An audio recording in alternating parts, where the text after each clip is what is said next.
Hello friends, स्वागत है आपका हमारी वीडियो में। आज की इस वीडियो में हम जानेंगे कि द्रौपदी की मृत्यु कैसे हुई और कैसे मरते समय द्रौपदी ने अर्जुन से कहा कि अगले जन्म भीम ही मेरे पति बने।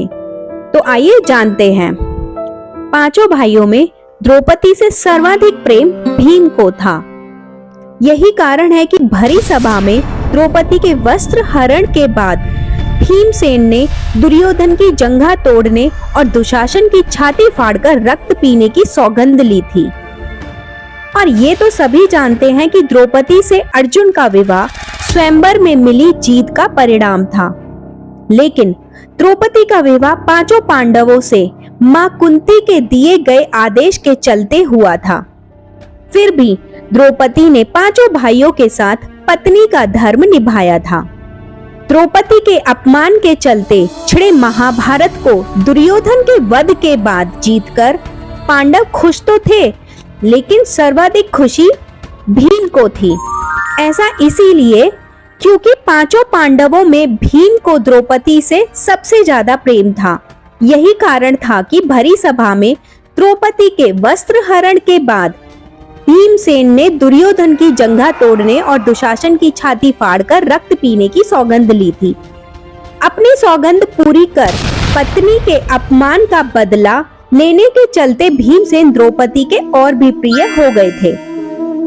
यही कारण है कि द्रौपदी ने स्वयंवर में अर्जुन को पति के तौर पर जरूर चुना, लेकिन पूरी उम्र वह भीम को ही अधिक पसंद करती रही थी।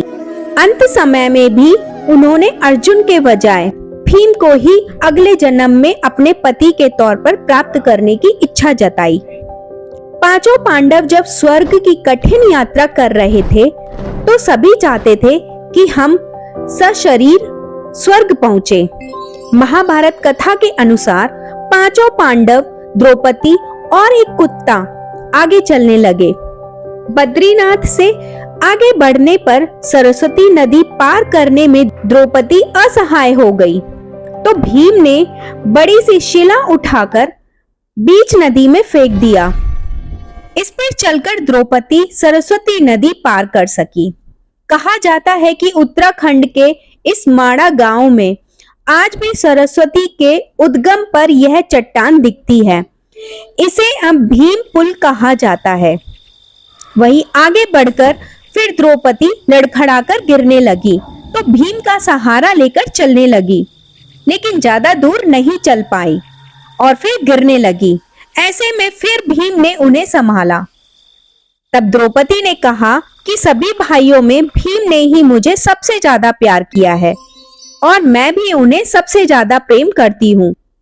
अगले जन्म में मैं फिर से भीम की पत्नी बनना चाहूंगी। इसके बाद कठिन रास्ते पर गिरकर बेहाल द्रौपदी ने दम तोड़ दिया। थोड़ा आगे चलते ही भीम भी गिरकर मृत्यु को प्राप्त हो गए। तो हे गाइस, अगर आपको हमारा वीडियो पसंद आया है तो प्लीज वीडियो को लाइक कीजिए और बहुत बहुत धन्यवाद हमारे साथ लास्ट तक जुड़े रहने के लिए। और अभी तक अगर आपने सब्सक्राइब नहीं किया है तो प्लीज हमारे चैनल को सब्सक्राइब कर दीजिए।